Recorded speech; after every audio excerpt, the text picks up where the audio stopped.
Alright, so welcome to today's video, and as promised I am starting on the fuel lines.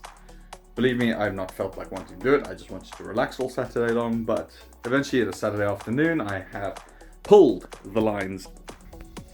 As you can see, I am in the conservatory right now because it is nice and warm in here, so I can make the new lines with our new steel and copper. So I think what I'm going to do is probably do the fuel return and feed in the steel, then the breather line and copper. Now, obviously, as you remember from last week's video, if you don't, go check it out.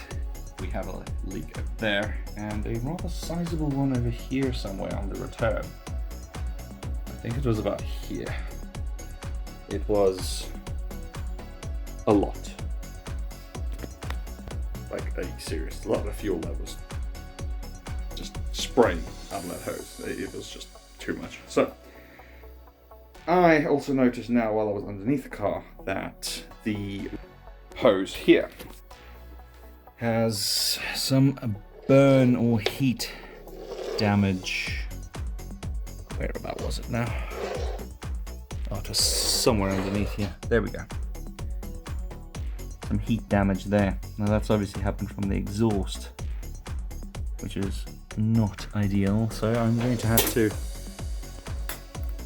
replace this hose with some more rubber, or just say screw it and do it in steel. I really don't see a problem doing it in steel. I bet there's a reason why they did it in rubber, but I can't imagine why if the other two are in steel. It just doesn't make sense to me. Anywho, I think what I'll do is probably extend this piece all the way through here in steel, and then probably cut it off in a good clean area there, and then add this little fitting to the rest of the rubber hose for the last leg.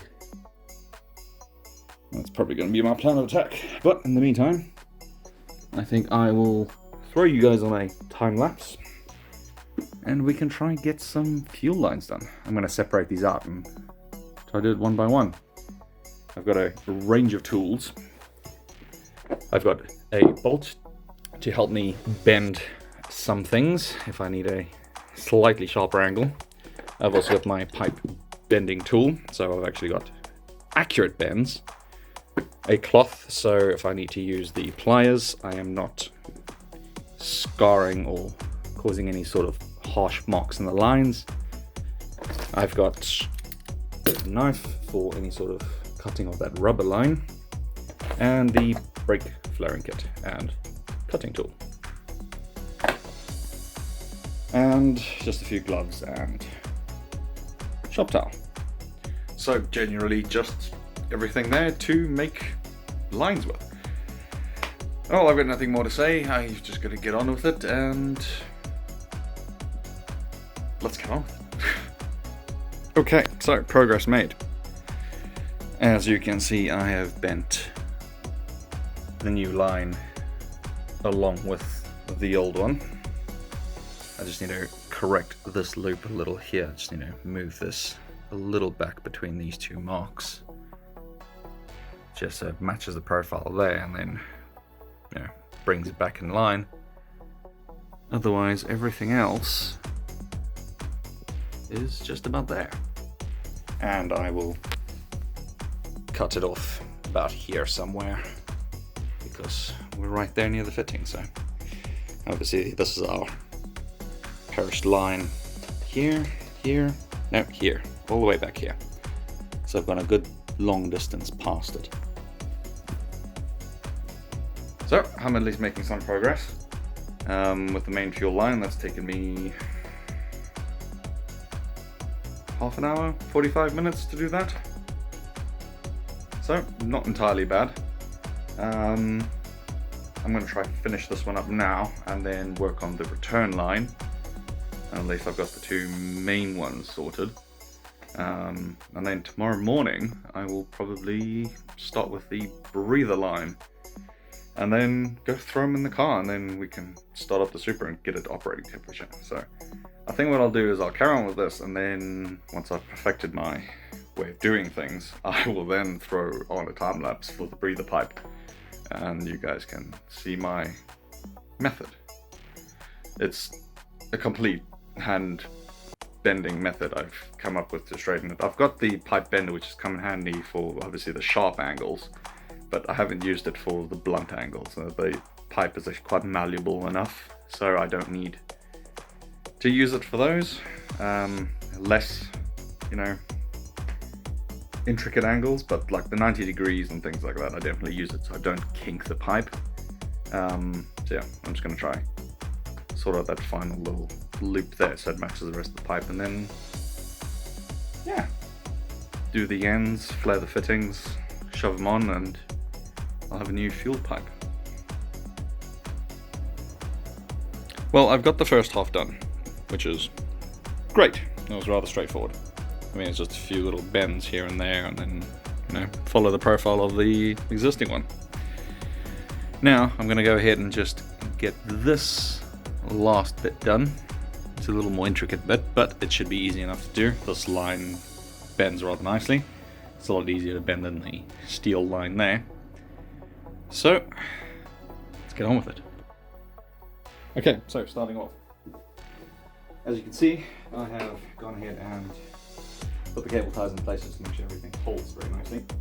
Now, what I want to do is just rotate this alongside the existing line here, and then give it a nice easy bend, just so we match the profile.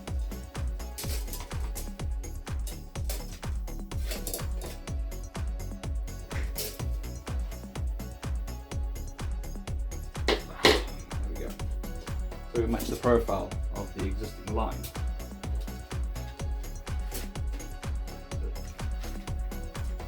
Same over there. I'm going to put it on top, just so I get my bend right there. Do the same there.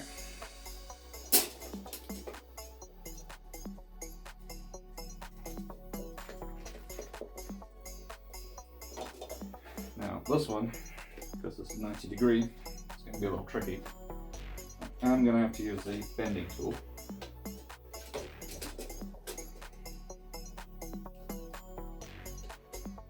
Place it in the middle section and rotate it ever so slightly.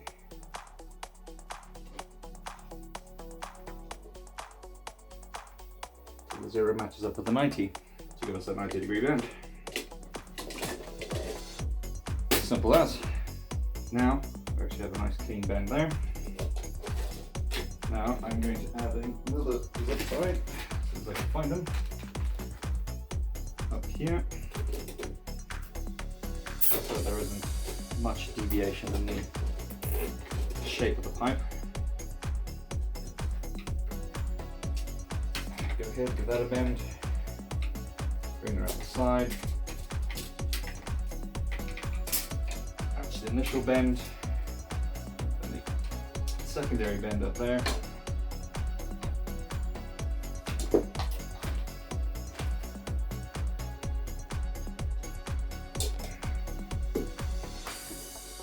Reposition myself there quick.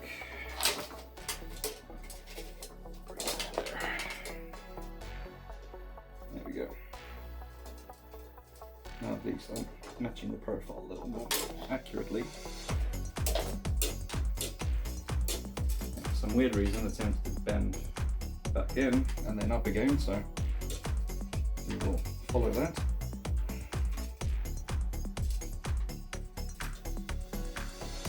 Go.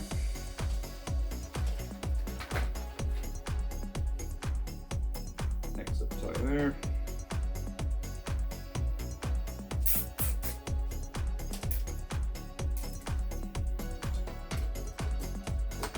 Straight pipe. bend over here.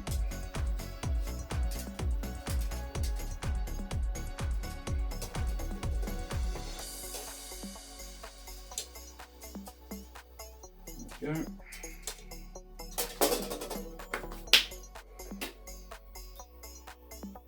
Now, just make this long little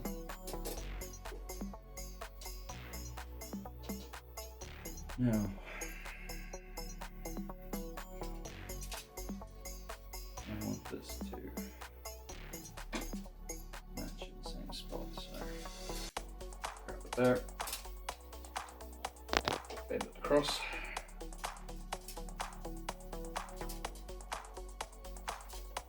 and then we're going to get a little pipe up there, add another zip tie to this.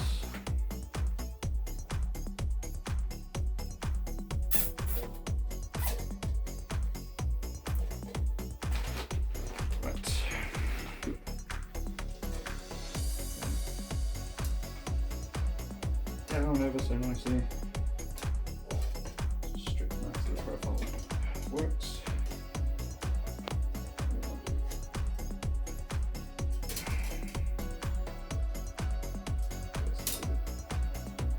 Bend on the corner. And another bend up. Match our profile there. And move around.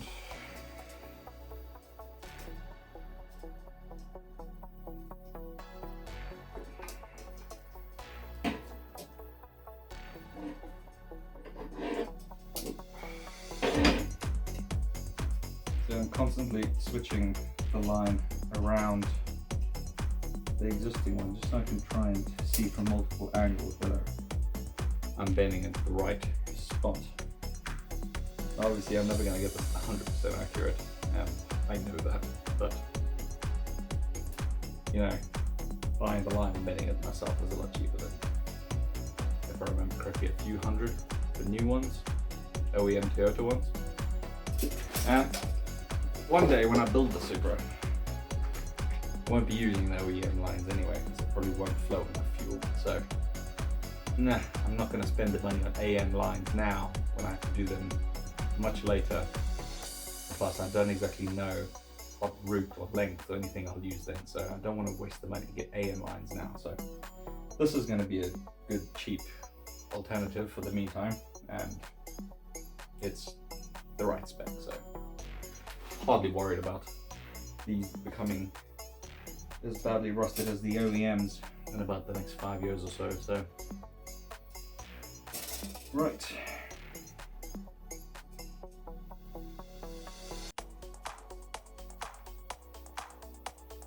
We want to bend here.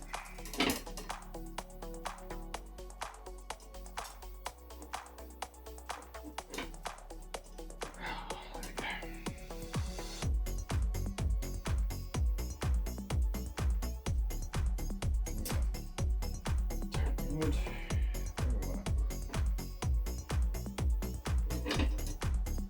But outward for some weird reason. Line.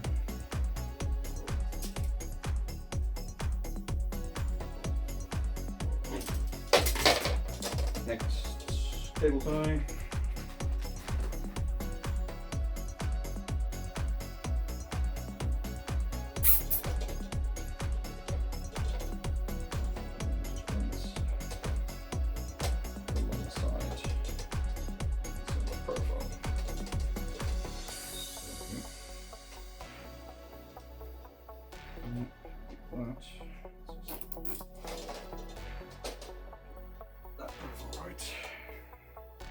There we go.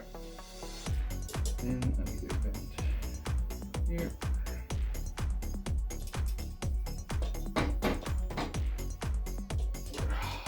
There we go. And presto, we have a loosely, similarly way bend lines. Now I'm just going to chop that off the size use the correct size fitting, flare the ends, and should be able to get fit then. And we'll be able to run the Supra, get it up to operating temperature without leaking all the fuel over the ground. Yeah, I'm going to need to go find that. Well, let me get on with that, and I'll bring you guys along when we put the lines back in the car. Fuel lines are attached / made. This, unfortunately, I thought was more of a rubber hose than just a rubber guard over it. As you can see, it's more like a PTFE kind of line, so it unfortunately, yeah, this is going to have to be temporary. I'm going to have to get some different hose and a new head. Banjo bolt? I think that's what you call them. Anyway, whatever that is. I've gone ahead and flared the ends. I can't make this little knurled bit over here, but I mean, to be fair, it's just so it's a limit of how far to put your hose on. But as long as the hose fits over that and the clamp fits there and it can no longer slide off, then it's good. Same here on the breather hose, flared that side as well. And down here I've gone ahead and cut the tip off and added a little bolt on there and flared the end. So the feed line is now complete. This fits on pretty snugly, so we'll see if it leaks anything when I go to shove it in the car. So yeah, not the ideal situation I was hoping for, but at least the majority of the lines are done, and it'll just be a little bit of hose and that banjo bolt I need to get. And that should arrive sometime this week, so I can go ahead and just shove it on next weekend. But in the meantime now, I'm going to clear all this up quickly and go ahead and shove these lines in the car and see if they work. Let's go. Well, I've got the new lines here with their old rusty counterparts. I'm going to go ahead and just shove them in one by one because they will loosely resemble their predecessors. Let's go ahead and take all these cable ties off, lower the tank, shove them in, see how it goes. Well, long story short, the fuel lines work and they don't leak. Well, that small puddle was my bad. I didn't tighten the filter down, but the lines don't leak. Well, I have put the lines in place. As you can see, they do a little fine adjustment here and there, but they're fitting into their carriers, or at least the ones I put in, and they seem to look pretty fine. Now, just near the rear here, I need to neaten up a few of the bends and change the path of them. So like these ones here, I'm actually going to follow the curve of this copper one. So I'm going to match that there. That one's fine. And then the feed line here, I see why they made it rubber from this point on the old line, because it is a pain in the ass to get it to fit there properly. So I am going to put a fitting there and run it as a rubber hose through there, just like the original. Now, as for the breather and the return line, I just need to also just finish neating up a few of the bends here that they go towards the tank, and then other than that, that's a job well done. It doesn't leak. The car got up to running temperature. I'd say that is a fantastic result. Well, I consider that a complete success today. I done the goal I set out to do. I have built brand new fuel lines for the Supra, and they work. They don't leak, and in my books that is a complete win. I am just beyond stoked with that. The fact that it's my first time making them and they worked. Granted, they need some fine adjustment here and there, and I do need to get that other rubber hose and get that all situated, but I'm quite happy with that. So I think I can successfully go ahead and say next week's goal is going to be the brake lines, because I had to rip them out because they obviously were rusted as well. So brake lines for next week, and finish off the fuel lines as well, get them properly situated so they're ready to go. I think that's a attainable goal for next week's video. Yeah, I think I'm gonna set myself incremental videos to make sure I actually get this work done so the car's actually ready for summer, because if I don't do this, I know myself, I'm gonna get lazy and not want to do it. Yesterday I procrastinated so long, I eventually only got started like 3-4 in the afternoon, so that was just no good. Well, enough of me rambling, I'm gonna end the video out here. Don't forget to subscribe if you haven't already. I hope you guys enjoyed this content. Oh, one more thing. What have you guys thought about the new format, really, where I've kind of just had music playing throughout the video, kind of just like background noise? What do you think of it? Let me know. Yes, no, you know, some feedback would be appreciated, so I know whether this new route kind of works for everyone. I feel like the dead silence was, I don't know about me, but it kind of bugged me a little. Unless you just enjoy listening to me talk, then fantastic. You know, you get exactly what you wanted right here, just me talking. So again, I'm going to end the video out here. You guys have a great weekend and stay awesome. Till then.